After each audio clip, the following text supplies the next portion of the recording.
Қытайда неге кейбір өзендер қызыл түске боялады? Қорқынышты табиғи құбылыс па, әлде біреудің тәжірибесі ме? Су мөлдір, көгілдір, таза болуы керек. Бірақ Қытайда кейбір өзендер кенеттен қанға боялғандай қызыл түске айналады. Бұл не, табиғи құбылыс па, әлде біреу әдейі жасаған қорқынышты эксперимент пе? Қытайдың бірнеше өзендері жыл сайын күтпеген жерден қып-қызыл болып кетеді. Мысалы, Янсы өзені әлемдегі ең ірі өзендердің бірі, 2012 жылы кенеттен қанды өзендей қызылға боялды. Бірақ бұл бірінші рет емес. Мұндай жағдай Вэньчжоу қаласының өзендерінде де бірнеше рет қайталанған. Ең қорқыныштысы, су тек қызарып қана қоймай, жағымсыз иіс шығарады, ал балықтар бетіне қалқып шыға бастайды. Кейбір ғалымдар бұған балдырлар себеп дейді. Қызыл балдырлар көбейіп кетсе, суды осылай қызыл түске бояуы мүмкін.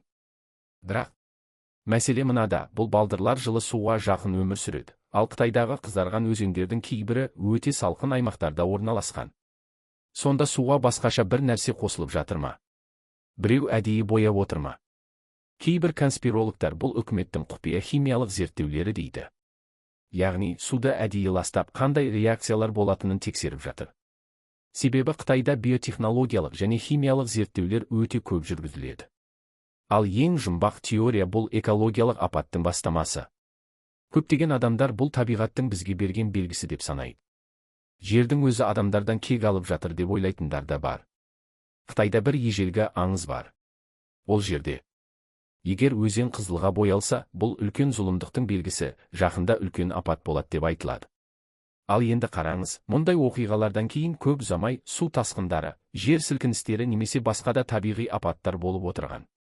Бұл кезде соқтық па? Әлде ежелгі қытайлықтар бір нәрсені білген бе? Сонда бұл не? Табиғаттың ерекше құбылысы ма? Химиялық улану ма? Әлде шынымен біреу бізден бірдеңені жасырып отыр ма? Ал сіз қалай ойлайсыз?